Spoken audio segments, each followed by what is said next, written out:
دیوانگی از قلم اریج شاہ پارٹ 2۔ دفعہ ہو جائے یہ ڈریس لے کر، مجھے نہیں چاہیے۔ میں نے تم سے کہا تھا آج رات مجھے ہاشم کے ساتھ ڈیٹ پہ جانا ہے، اس حساب سے مجھے بیسٹ ڈریس چاہیے، لیکن تم یہ لے کر آئے ہو۔ اٹھاؤ اور دفعہ ہو جاؤ یہاں سے، تم سے نہیں ہوگا۔ میں کسی اچھے سے ڈیزائنر کو ہائر کرتی ہوں۔ وہ غصے سے قیمتی ڈریس اٹھا کر باہر پھینکتے ہوئے بولی، میم آئی ایم ریئلی سوری، میں تو اپنی بوتیک کے سب سے خوبصورت اور ایکسپینسو ڈریسز آپ کے لیے لایا، لیکن آپ کو کوئی پسند نہیں آیا۔ لیکن آپ فکر نہ کریں، ہم آج رات تک ہی آپ کو ایک بہترین ڈریس ڈیزائن کروا کے دیں گے، وہ یقیناً آپ کو بہت زیادہ پسند آئے گی۔ پلیز مجھے ایک اور موقع دے دیں، وہ منتیں کرتے ہوئے بولا۔ نہیں، اب تو میں تمہیں کوئی موقع نہیں دے سکتی، اب مجھے آج رات سے پہلے کہیں اور سے ڈریس کا انتظام کرنا ہوگا، مجھے ڈیڈ سے بات کرنی ہوگی۔ وہ کہتے ہوئے بنا اسے کوئی بھی موقع دیے وہاں سے نکل چکی تھی، جبکہ وہ کپڑے اٹھاتا بس اسے جاتا ہوا دیکھ رہا تھا، کیونکہ وہ جانتا تھا اب یہ مغرور باپ کی بیٹی اپنی مرضی ہی کرے گی۔ السلام علیکم بابا جان، وہ اندر داخل ہوتے ہوئے کہنے لگا۔ بابا جان تو اسے دیکھتے ہی خوش ہو گئے تھے۔ وعلیکم السلام میری جان، شکر ہے تم نے اپنا چہرہ تو دکھایا۔ کیا ہوا تھا، کوئی ایکسیڈنٹ ہو گیا تھا یا کسی سے کوئی جھگڑا ہو گیا تھا؟ تم ٹھیک تو ہو نا؟ وہ پریشانی سے بول رہے تھے۔ الحمدللہ بابا جان، میں بالکل ٹھیک ہوں، کوئی لڑائی جھگڑا نہیں ہوا۔ اصل میں میری کار پارکنگ میں کھڑی تھی، وہاں کسی نے آ کر میری گاڑی کو ٹکر مار دی، جس کی وجہ سے گاڑی پر اچھا خاصا ڈنٹ پڑ گیا تھا۔ اور آپ کو تو پتہ ہے نا میں ایسی گاڑیاں استعمال نہیں کرتا، بس اسی لیے میں نے وہ گاڑی اپنے ایک دوست کو دے دی اور آپ سے نئی گاڑی کا مطالبہ کیا۔ خدا کا شکر ہے کہ تم ٹھیک ہو، مجھے تو پریشانی ہو گئی تھی کہ اللہ نہ کرے تمہیں کچھ ہو گیا تو، کیونکہ تمہارے دوست نے فون پر مجھے کہا تھا کہ تمہاری گاڑی کسی گاڑی سے ٹکرا گئی ہے اور تمہارا کافی نقصان ہوا ہے۔ مجھے لگا کہ کہیں تمہیں کوئی چوٹ نہ آئی ہو۔ بابا اسے تفصیل سے بتا رہے تھے، جبکہ وہ مسکرا کر ان کے ساتھ ہی بیٹھ گیا تھا۔ اس کے سامنے موہد نے کہا تھا کہ چھوٹا موٹا ڈینٹ ہے، ٹھیک ہو جائے گا، لیکن بابا کے سامنے اس نے کہا کہ گاڑی کی حالت کافی خراب ہو چکی ہے۔ شاید اسے ڈر تھا کہ اس کا باپ گاڑی واپس نہ لے لے، لیکن وہ بھول چکا تھا کہ بھیک میں دی ہوئی چیز واپس نہیں لی جاتی۔ ہاں یہ سچ تھا، اس نے اسے بھیک ہی دے دی تھی۔ وہ اپنے سب دوستوں کی فطرت کو بہت اچھے طریقے سے سمجھتا تھا۔ موہد اس کے ساتھ آخر کیوں چپکتا رہتا تھا ہر وقت، اسے کسی پارٹی کلب میں لے جانے کی باتیں کیوں کرتا تھا، اسے زبردستی شاپنگ پر کیوں لے کر جاتا تھا، وہ سب سمجھتا تھا۔ وہ کوئی چھوٹا بچہ نہیں تھا، اور موہد کو لگتا تھا کہ وہ بہت زیادہ کوئی چالاک انسان ہے جو ایک امیر دوست کو خوب لوٹتا ہے، لیکن حقیقت تو یہ تھی کہ وہ موہد کے لالچ کی انتہا جانا چاہتا تھا۔ اسے موہد جیسے دوستوں کی کبھی ضرورت نہیں رہی تھی، لیکن اس کی چاپلوسی سے بہت انٹرٹین کرتی تھی۔ اگر یہ کہا جائے کہ وہ چند پیسے پھینک کر اس بندر کا تماشا دیکھتا تھا تو غلط نہیں تھا۔ تو تم نے کیا سوچا سیاست کے بارے میں؟ میں تمہارے پیپرز کے بعد ہم نے سوچا ہے کہ ہم تمہیں اپنی پارٹی کی طرف سے الیکشن میں کھڑا کر دیں گے۔ جی بابا جان، جیسا آپ کا حکم، مجھے کوئی اعتراض نہیں ہے، لیکن پیپرز کے فوراً بعد میں تھوڑا انجوائے کرنا چاہتا ہوں۔ تقریباً 3 مہینے کے لیے مجھے کسی الٹے سیدھے کام میں نہیں پڑنا، اور پھر پارٹی تو بہت بڑی ذمہ داری ہے۔ اس کام کے لیے میرا پہلے فریش مائنڈ ہونا بہت ضروری ہے، تبھی تو آپ کی امیدوں پر کھڑا اتر پاؤں گا۔ وہ انہیں دیکھتے ہوئے بولا تو بابا مسکرا دیے، انہیں اپنے بیٹے پر پورا یقین تھا۔ ٹھیک ہے میری جان، جیسا تم بہتر سمجھو۔ وہ اسے شاید مزید بور نہیں کرنا چاہتے تھے۔ یار تیری تو موج ہے، امیر باپ کا بیٹا ہے، جو چاہے کرتا ہے، دن میں 3 گاڑیاں لیتا ہے، جتنا چاہتا ہے پیسہ آتا ہے۔ ارے موج ہے تیری تو، کوئی نہیں تجھ سے پوچھنے والا، اور ہم اگر 500 روپے میں صرف 10 روپے سے زیادہ خرچہ کر دیں تو بھی ہمیں حساب دینا پڑتا ہے۔ یہ بھی کوئی زندگی ہے؟ زندگی تو ہو تیرے جیسی، موج مستی اور سب کچھ۔ وہ نشے میں دھت بولے جا رہا تھا، جبکہ ہاشم اسے سن رہا تھا۔ جب اچانک ہارون ان کے قریب سے اٹھ کر باہر چلا گیا، اسے ہارون کے جانے کی وجہ سمجھ نہ آئی تھی، تبھی وہ اٹھ کر اس کے پیچھے آ گیا۔ کیا ہوا ہارون، تم اتنی جلدی کیوں جا رہے ہو؟ وہ تقریباً بھاگتے ہوئے اس کے پیچھے آیا تھا۔ اسی وجہ سے مجھے یہ پارٹیز اچھی نہیں لگتی، شراب کے نشے میں انسان اپنا آپ بھول جاتا ہے۔ وہ سارا دن یونیورسٹی میں ایسے گھومتا رہتا ہے، اور اس وقت شراب کے نشے میں سب کچھ بھول چکا ہے۔ عزت نفس نام کی کوئی چیز نہیں ہے، اس لیے مجھے تمہاری یہ پارٹی پسند نہیں ہے۔ شراب کے نشے میں انہیں اپنا بھی ہوش نہیں رہتا۔ وہ افسوس سے بول رہا تھا۔ تو اس کی وجہ سے جا رہا ہے؟ یار وہ تو پاگل ہے، وہ شراب کے نشے میں ایسی الٹی سیدھی باتیں کرتا رہتا ہے۔ پہلی بات یہ کون سا پہلی دفعہ ہوا ہے؟ اسے تو پہلے دن سے ہی اپنے غریب ہونے پر افسوس ہے۔ اسے اپنے غریب ہونے پر افسوس نہیں ہے ہاشم، اسے اپنے ماں باپ پر افسوس ہے۔ وہ بے وقوف آدمی زندگی کی آسائشوں کو سب کچھ سمجھتا ہے۔ اسے تیرا لائف سٹائل پسند ہے، تیری زندگی پسند ہے۔ وہ ایک ناشکرا انسان ہے، اور مجھے خدا کی ناشکری کرنے والے لوگوں سے چڑ ہوتی ہے۔ کبھی کبھی ہم بہت غلط بات کر جاتے ہیں۔ ہمیں بنانے والی ذات اللہ کی ہے۔ اللہ نے خود ہمارے لیے ہر ایک خاندان چنا ہے۔ اس نے خود ہمیں ان لوگوں کے حوالے کیا ہے۔ اپنی پیدائش پر اپنے خاندان پر افسوس کرنے والے اصل میں اللہ کی ذات سے مایوس ہوتے ہیں، اور میں ایسے لوگوں کی محفل میں بیٹھنا پسند نہیں کرتا، اسی لیے میں یہاں سے جا رہا ہوں، تو اپنی پارٹی انجوائے کر۔ وہ کہہ کر نکلنے ہی والا تھا جب ہاشم وہیں کھڑے لڑکے کو اشارہ کرتا اس کے ساتھ ہی باہر نکل آیا تھا۔ تجھے ایک بات بتاؤں، ان سب سے بہتر ہے میں تیرے جیسے مولوی کے ساتھ وقت گزاروں، کم سے کم تو ہوش میں تو ہے۔ ان سب کو تو اپنا بھی ہوش نہیں، کسی دوسرے کی کیا بات کریں گے۔ Happy birthday to you بابا، وہ گنگناتے ہوئے کہہ رہی تھی، جبکہ بابا جو اس کے انتظار میں کھڑے تھے اس کا چہرہ دیکھ کر بے اختیار مسکرا دیے۔ وہ چہرے پر بہت ساری چاکلیٹ لگائے ہوئی تھی۔ وہ کہتے تھے کہ اس سے بہتر کوئی کیک نہیں بنا سکتا، لیکن اس کا کیک بنانے کا اپنا ہی انداز تھا۔ تھینک یو سو مچ بیٹا جان، لیکن یہ آپ نے منہ کا کیا حال بنا رکھا ہے؟ وہ اس کے منہ کو اپنے رومال سے صاف کرتے ہوئے کہنے لگے۔ وہ بابا میں بناتے ہوئے ساتھ ساتھ ٹیسٹ بھی تو کر رہی تھی نا کہ کیک اچھا بنا ہے یا نہیں، آخر میری بابا کی برتھ ڈے خراب نہ ہو جائے۔ وہ کیک ٹیبل پہ رکھتے ہوئے ان کے سینے سے لگ کر ان کو مبارکباد دینے لگی۔ اچھا جی، یہ بات ہے، اور مہر ماں نے کیا بنایا ہے؟ اب وہ اپنی بڑی بیٹی کی طرف آئے تھے جو وہیں کھڑی اپنی باری کا انتظار کر رہی تھی۔ یہ سب کچھ میں نے ہی بنایا ہے پاپا، یہ کیک آپ کی لاڈلی بیٹی نے بنایا ہے۔ وہ بناتے ہوئے اس نے سارا کچن گندا کر دیا۔ اس نے ساتھ ہی اس کی شکایت بھی کی تھی، جس پر وہ منہ بنا گئی۔ ہاں تو جب پرنسس کام کرتی ہے تو ایسا ہی ہوتا ہے، اسد نے بیچ میں بولا ضروری سمجھا۔ اور یہ پرنسس کسے کہا آپ نے؟ مہر ماں کو اپنے بھائی کا خطاب ہرگز پسند نہیں آیا تھا، کیونکہ وہ اس کے لیے نہیں بلکہ اروپ کے لیے تھا۔ بس بس بس، کوئی لڑائی جھگڑا نہیں، مجھے یہ کیک کھانا ہے۔ بھائی تم لوگوں کے اس آتشی حملے میں کہیں میرا کیپٹن کیک نہ ہلاک ہو جائے، اور مسز آپ یہاں آئیں، اس سے پہلے کہ یہ تینوں بچے ہمارا دماغ کھا لیں، ہم آپ کو کیک کھلاتے ہیں۔ اب وہ اپنی مسز کے جانب متوجہ ہوتے ہوئے بولے تو وہ مسکراتے ہوئے ان کے پاس آ رکی۔ اور ہماری تصویر کون بنائے گا؟ اروپ کو ٹینشن ہونے لگی۔ اروپ میری جان، کیوں پریشان ہو رہی ہو؟ دیکھو ہمارے پاس سیلفی اسٹک ہے نا۔ مہر ماں نے اپنے بھائی کے لمبے بازو کو دکھاتے ہوئے کہا، جس پر اس نے منہ بنایا۔ میں نہیں تصویر لے رہا، میں بہت عجیب لگتا ہوں سیلفی میں۔ ہم سب کو لاتے ہوئے ایسا لگتا ہے جیسے کسی نے میرے پیچھے سے بال کھینچ رکھے ہوں۔ اور وہ چہرے پہ معصومیت لاتے ہوئے بولا، کیونکہ اس کی معصومیت کو کسی نے کوئی امپورٹنس نہیں دی تھی، کیونکہ ان سب کے لیے ان کی سیلفی اسٹک وہی تھی۔ Happy birthday to you, happy birthday بابا، سب گنگناتے ہوئے کیک کھا رہے تھے۔ بابا بتائیں آپ کو کیا گفٹ چاہیے؟ مہر ماں نے ان سے سوال کیا۔ بیٹا مجھے اپنی بیٹیوں سے کوئی گفٹ نہیں چاہیے، کیونکہ میری بیٹیاں مجھے بہت بڑا گفٹ دے چکی ہیں۔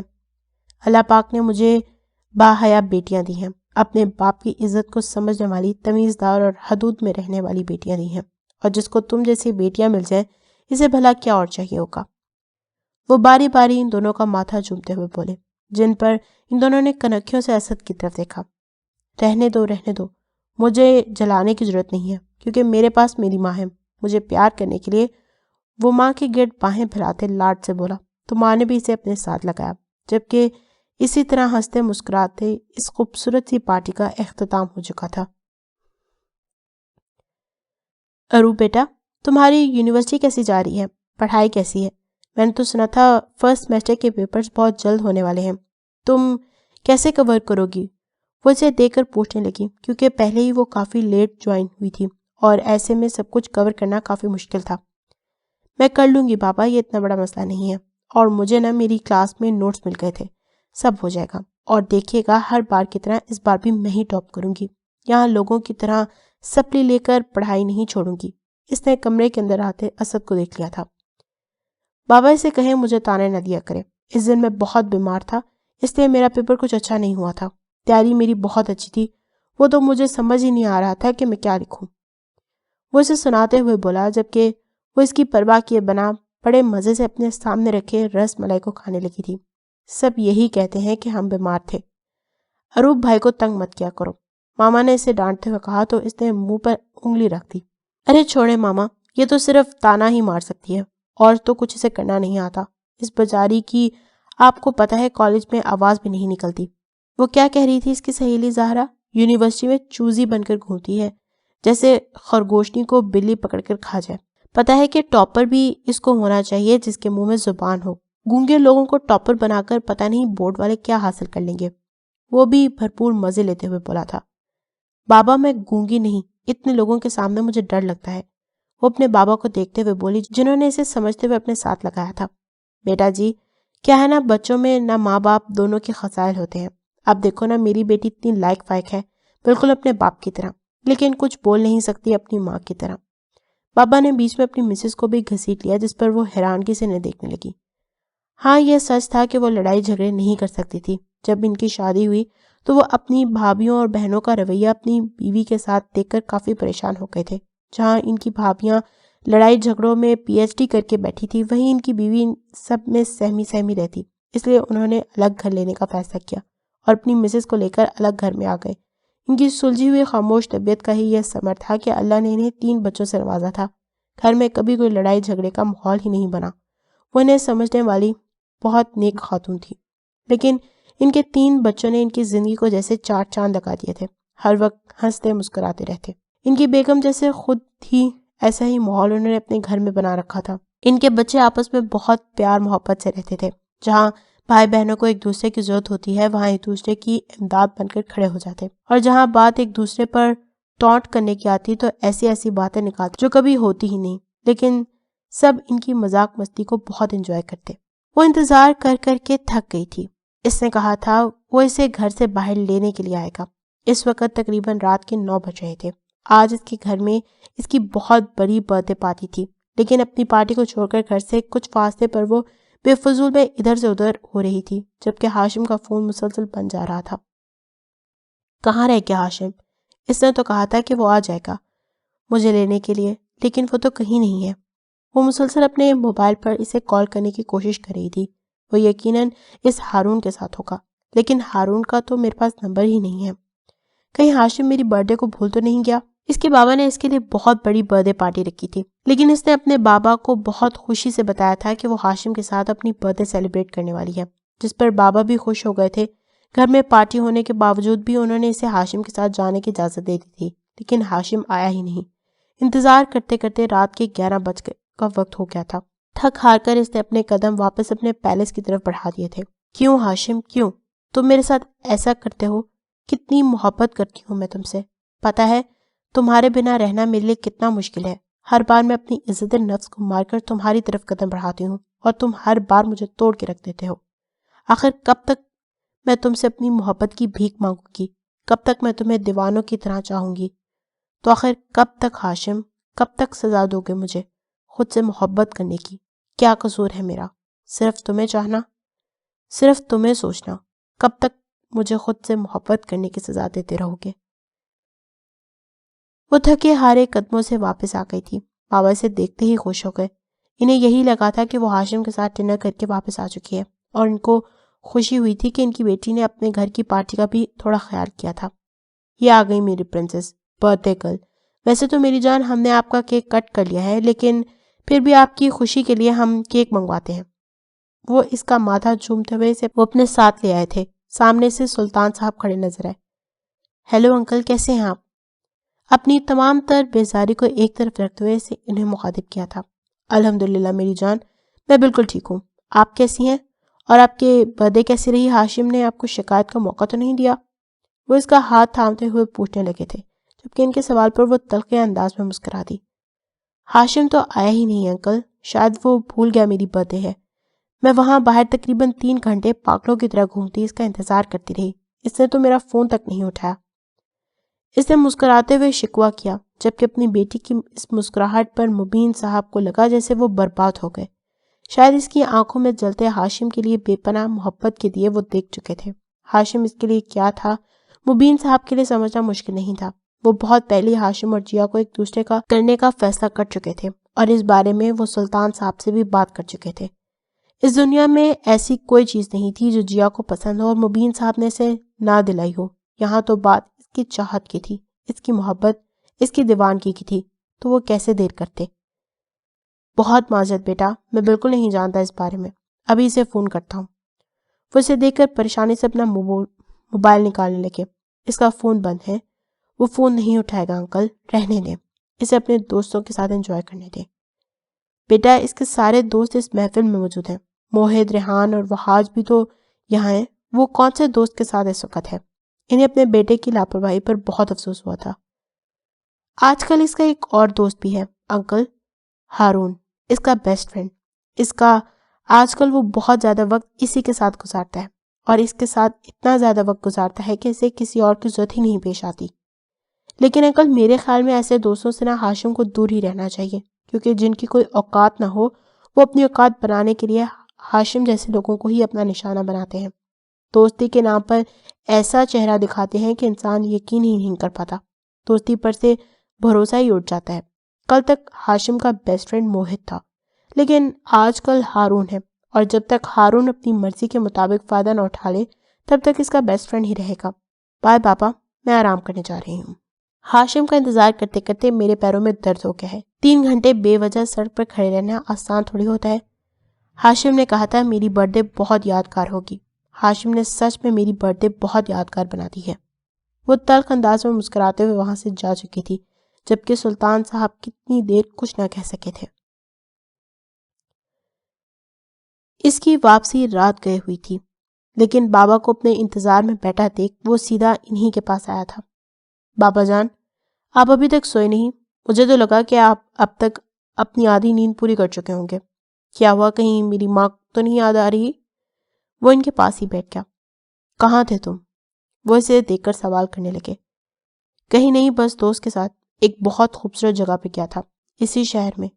اتنے سالوں سے رہتے ہوئے میں نے آج تک کبھی اس پہاڑی کا رخ کیا ہی نہیں۔ میرا تو دل نہیں کر رہا تھا واپس آنے کا۔ میں آپ کو لے کر چلوں گا کسی دن جب آپ فری ہوں گے۔ آج جیا کا برتھ ڈے تھا، کیا گفٹ دیا تم نے اسے؟ وہ اسے سوال کرنے لگے۔ اوہ، میں تو بھول ہی گیا، صبح اسے کوئی نہ کوئی گفٹ لا دوں گا، وہ بات ختم کرنے والے انداز میں بولا۔ تمہیں پتہ ہے ہاشم، وہ 3 گھنٹے تک اکیلی سڑک پر کھڑی ہو کر تمہارا انتظار کرتی رہی، کیونکہ تم نے اسے ڈنر پر لے جانے کا وعدہ کیا تھا۔ بابا نے اسے احساس دلانا چاہا۔ کیا 3 گھنٹے؟ اس کا دماغ خراب ہو گیا تھا۔ مجھے کال کر لیتی تو میں اسے خود بتا دیتا کہ میں نہیں آ رہا۔ عجیب پاگل لڑکی ہے، اسے سچ میں حیرانگی ہوئی تھی۔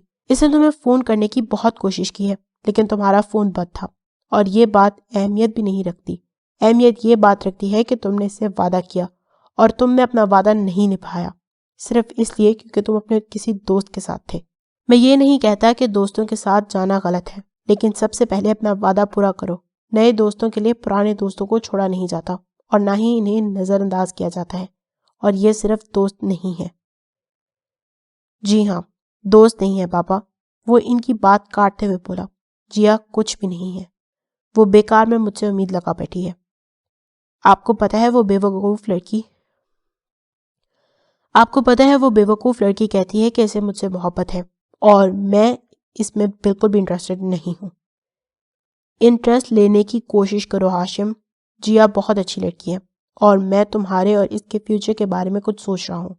مبین میرا بہت اچھا دوست ہے، اور میں اس دوستی کو رشتہ داری میں بدلنا چاہتا ہوں۔ نو بابا جان، نہیں، میں نے کبھی اسے اس نظر سے نہیں دیکھا، اور نہ ہی کبھی دیکھنا چاہتا ہوں۔ میری پسند جیا نہیں ہے۔ ہاشم، کیا تمہاری نظر میں میری پسند کوئی اہمیت نہیں رکھتی؟ تم جیا کو لے کر تھوڑے سیریس ہو، اس کے اور اپنے بارے میں سوچو، تبھی تمہیں وہ اس معاملے میں اچھی لگے گی۔ دیکھو ہاشم، تم سیاست میں قدم رکھنے والے ہو، اور سیاست میں قدم رکھنے سے پہلے ہمیں ایسے لوگوں کے ساتھ اپنا تعلق مضبوط کرنا پڑتا ہے جن لوگوں کے اس فیلڈ میں مضبوط قدم ہوں۔ میں تمہیں ایک بہت کامیاب پولیٹیشین کے روپ میں دیکھنا چاہتا ہوں۔ میں چاہتا ہوں تم سیاست کا سب سے چمکتا ہوا ستارہ بنو، اور ایسا تبھی ممکن ہے جب تم مبین جیسے لوگوں سے اپنا تعلق مضبوط کرو گے۔ بابا، آپ کی خواہش مجھے سیاست میں دیکھنا ہے۔ مجھے سیاست میں کامیابی کے لیے ایسے کام کرنے کی ضرورت ہرگز نہیں پڑے گی جن کے لیے میرا دل راضی نہیں ہے۔ آپ بالکل بے فکر ہو جائیں، آپ کا حکم سر آنکھوں پر۔ میں آپ کو کسی طرح کی کوئی شکایت کا موقع نہیں دوں گا۔ لیکن مجھے ایسا کوئی کام کرنے پر مجبور نہ کریں جس کے لیے میرا دل راضی نہیں۔ میں کافی تھک گیا ہوں، آرام کرنا چاہتا ہوں، آپ سے صبح ملاقات ہوگی۔ وہ انہیں دیکھتے ہوئے بولا تو سلطان صاحب مسکرا دیے۔ ان کے لیے ان کے بیٹے کی خوشی بہت اہمیت رکھتی تھی، لیکن جیا میں کسی طرح کی کوئی کمی نہیں تھی، اور پھر جیا کا باپ اس کے لیے بہت زیادہ فائدہ مند ثابت ہو سکتا تھا، اس لیے انہوں نے دوبارہ ہاشم کو اس بارے میں سوچنے پر مجبور کر دیا تھا۔ لیکن وہ اس معاملے میں بھی ہاشم کا خوشگوار موڈ خراب نہیں کرنا چاہتے تھے۔ ہیلو پریٹی گرل، کیا آپ میرے ہاتھ سے خوبصورت گلاب لینا پسند کریں گی؟ جیا نے جیسے ہی یونیورسٹی میں قدم رکھا تھا، اسے سامنے سے ہاشم آتا نظر آیا تھا۔ وہ ناراض تھی اس سے، لیکن پھر بھی اس کے اتنے پیارے انداز پر سب کچھ بھلا کر اس کے ہاتھ سے گلاب لے چکی تھی۔ سوری، تمہارا برتھ ڈے نہیں منا سکا تمہارے ساتھ، لیکن یہ ڈنر مجھ پر اتار رہا۔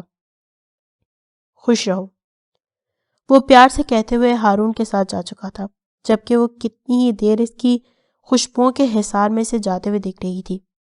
واؤ، ہاشم نے تمہیں پھول دیا، کیا اس نے تمہیں آئی لو یو بھی بولا تھا؟ اسما اس کے پاس آ کر کہنے لگی۔ اور نہیں تو کیا، وہ گلاب کو چومتے ہوئے بولی، جب اس کا دھیان سامنے سے آتی اروپ کی طرف کیا تھا۔ دیکھو وہ لڑکی جس نے اس دن تمہارے سے بدتمیزی کی تھی، اسما نے اسے یاد دلایا۔ انہیں دیکھتے ہی اروپ نے فوراً اپنا راستہ بدلا اور تقریباً بھاگتے ہوئے سیڑھیاں چڑھ گئی۔ اس کے بھاگنے پر جیا کے لبوں پہ مسکراہٹ بکھر گئی تھی۔ چھوڑو، جانے دو، بچی ہے۔ اسے اگنور کر کے وہ اسما کے ساتھ کینٹین کی طرف چلی گئی تھی۔ سر نے اسے اپنے پرنسپل آفس میں کیوں بلایا تھا؟ وہ بہت پریشان تھی، سوچ سوچ کر اس کا حال خراب ہو رہا تھا۔ پتہ نہیں وہ اسے کیا کہنے والے تھے۔ اسے سوچتے سوچتے دروازے پر دستک دی۔ آئے اروپ، میں آپ کا انتظار کر رہا تھا، یہاں بیٹھے۔ انہوں نے مسکراتے ہوئے اسے بیٹھنے کی آفر کی تھی، اور ان کے حکم پر وہ فوراً ہی کرسی گھسیٹ کر بیٹھ گئی۔ اروپ ماشاءاللہ سے بہت اچھے طریقے سے کام کر رہی ہیں، لیکن پھر بھی آپ کو بہت کچھ کور کرنا پڑے گا، اسی لیے میں نے سوچا ہے کہ یہ کچھ لائق اسٹوڈنٹس کے نوٹس ہیں آپ کے لیے، ان سے آپ کی کافی ہیلپ ہو سکتی ہے۔ میں نے دیکھا ہے آپ ماشاءاللہ سے ٹاپ پر رہی ہیں، اور میں آپ سے بہت امید رکھتا ہوں۔ مجھے یقین ہے آپ ہماری یونیورسٹی کا نام روشن کریں گی۔ وہ بول رہے تھے جب کمرے میں کوئی داخل ہوا۔ یس سر، آپ نے مجھے بلایا؟ وہ آفس میں داخل ہوتے ہوئے سامنے بیٹھ کے پرنسپل سے پوچھنے لگا تھا، لیکن جیسے ہی دھیان ان کے سامنے رکھی کرسی پر گیا، جیسے نظر پلٹنا بھول گئی۔ سفید رنگ کے سادہ سے جوڑے میں بیٹھی وہی خرگوشنی تھی جو انہیں اس دن ملی تھی، لیکن اس دفعہ اس کے چہرے پر ایک ایسا جال بچھا تھا جس پر ہاشم کو اپنا آپ قید ہوتا محسوس ہوا۔ جی ہاشم، میں نے آپ کو بلایا تھا۔ وہ اصل میں مجھے آپ کو بتانا تھا کہ آپ کے بابا نے ابھی تک چیک نہیں بھجوایا یونیورسٹی میں، اور آج 3 تاریخ ہو چکی ہے۔ وہ اسے دیکھتے ہوئے کہنے لگے، جبکہ وہ سارے نوٹس اکٹھے کرتی وہاں سے بھاگنے کی تیاریاں کر رہی تھی۔ اسے کیا پتا تھا کہ آج کا دن اتنا اچھا ہونے والا تھا۔ اب تو بھائی کو جلانے کے لیے ایک اور بات مل گئی تھی کہ وہ اتنی لائق ہے کہ پرنسپل سر اس کے ٹاپ کرنے کی امید رکھے ہوئے ہیں۔ خوشی کے مارے وہ اپنی مسکراہٹ نہیں چھپا پا رہی تھی، جبکہ اس کے دونوں گالوں پر نمایاں ہوتے ڈمپل میں ہاشم کا دل ڈوبنے لگا تھا۔ سر میں جاؤں؟ اس کی چہکتی ہوئی آواز پر جیسے ہی وہ ہوش میں آیا تھا۔ جی جی بیٹا، آپ جائیں، اور میری باتوں کو یاد رکھیے گا، بہت امید ہے مجھے آپ سے۔ وہ مسکراتے ہوئے بول کر ہاشم کی طرف متوجہ ہوئے، جبکہ وہ سارے نوٹس اکٹھے کر کے خوشی سے باہر نکل چکی تھی، اور اس کے جاتے ہی ہاشم کو ایسا محسوس ہوا جیسے روشنیاں ختم ہو چکی ہوں، جیسے ہر طرف اندھیرا چھا گیا ہو۔ ہاشم، میں آپ سے بات کر رہا ہوں، آپ نے کوئی جواب نہیں دیا۔ سر اس کی نگاہیں دروازے کی طرف دیکھ کر پھر سے کہنے لگے، جی سر، میں ابھی بابا کو میسج کرتا ہوں۔ اسے جلدی سے اپنا فون نکالتے ہوئے میسج بھیج دیا۔ سر، بابا کا مینیجر لیٹ ہے، بابا نے چیک اس کے حوالے کیا تھا، وہ 2-3 دن کی چھٹی پر ہے، اسی لیے آپ کا چیک نہیں پہنچا، بابا کہہ رہے ہیں 2 بجے تک آ جائے گا۔ وہ انہیں جواب دیتا تیزی سے باہر نکل چکا تھا، لیکن اب وہاں کوئی نہیں تھا۔ وہ معصوم خرگوشنی کہیں غائب ہو چکی تھی۔